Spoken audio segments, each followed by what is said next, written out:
दिल्ली में लाल किले के सामने 10 नवंबर को हुए ब्लास्ट केस की जांच करते हुए एनआईए के सामने एक बड़ा खुलासा हुआ है। खुलासा ये कि मुख्य आरोपी आतंकी मुजम्मिल के दो नहीं बल्कि एक और ठिकाना था और यह ठिकाना अल फलाह यूनिवर्सिटी से महज 4 किलोमीटर की दूरी पर था, जहां पर उसने 3 बेडरूम, एक हॉल और एक किचन वाला कमरा किराए पर लिया हुआ था। दरअसल ये जो घर था ये खोरी जमालपुर गांव में था और यहां के पूर्व सरपंच जुम्मा के घर को इन्होंने किराए पर लिया था। जुम्मा से कहा था कि वो कश्मीरी फलों का, सेब का व्यापार करना चाहते हैं, कश्मीर से सेब ला करके वो मार्केट में बेचना चाहते हैं और उन्हीं चीजों को रखने के लिए इस बड़े घर का वो इस्तेमाल करना चाहते हैं। अप्रैल 2025 में ये घर उन्होंने 8,000 रुपए महीने के किराए पर लिया था और लगभग 3 महीने तक वो यहां पर रहे थे। जुलाई में उन्होंने ये कहकर ये घर खाली कर दिया था कि यहां पर गर्मी ज्यादा पड़ रही है, फल खराब हो रहे हैं,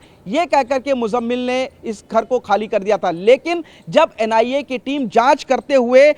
खोरी जमालपुर गांव के पूर्व सरपंच जुम्मा के घर पर पहुंची, सोमवार को पूछताछ की, तो जुम्मा ने खुलासा किया कि इस घर में वो एक महिला को लेकर के आता था और ये महिला कोई और नहीं बल्कि शाहीन सईद थी, जो कई बार इस घर में भी आई थी। 8,000 रुपए इसका रेंट अदा किया जा रहा था और जब जुलाई में उसने घर छोड़ा तो घर के अंदर जो सामान था, गद्दे थे, कूलर थे, वो सब वो लेकर के यहाँ से चला गया था। हालांकि 15 दिन ऊपर किराया हो रहा था, लेकिन डॉक्टर होने के नाते जुम्मा ने ये जो किराया था वो मुजम्मिल से नहीं लिया था। मुजम्मिल ने से मुलाकात कैसे हुई, जुम्मा की पूछताछ जब की गई एनआईए ने, तो जुम्मा ने एनआईए को बताया कि उसकी भतीजी को कैंसर था, जिसको लेकर के वो अल फलाह के अस्पताल में जाता था और यहीं पर उसकी मुलाकात मुजम्मिल से हुई थी और उसके साथ ही डॉक्टर उमर से भी मुलाकात हुई थी। लेकिन मुजम्मिल के वो काफ़ी करीब रहा था और मुजम्मिल कई बार उनके दफ्तर भी आया था। ये जो घर था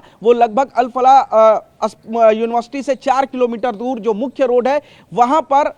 इन जो रॉ मटेरियल का दफ्तर था जुम्मा का, उसके ठीक ऊपर बना हुआ था और इसीलिए इस घर को उसने किराए पर लिया था, लेकिन जुलाई में छोड़ दिया। तो तमाम खुलासे एनआईए के सामने अब हो रहे हैं कि किस तरीके से दो नहीं मतलब अल फलाह या यूनिवर्सिटी में ये जो डॉक्टर मुजम्मिल था उसके फतेहपुर तगा और धौज के अलावा जो एक और ठिकाना था वो 4 किलोमीटर दूर खोरी जमालपुर गांव का एक घर भी था, जिसको उसने 3 महीने तक इस्तेमाल किया। अब फिलहाल पुलिस इस पूरे मामले की और उससे जुड़े हुए जो तमाम लोग हैं मुजम्मिल से, उन सभी की जांच कर रही है। कैमरामैन रोहित के साथ पुनीत शर्मा, टीवी 9 भारतवर्ष, फरीदाबाद।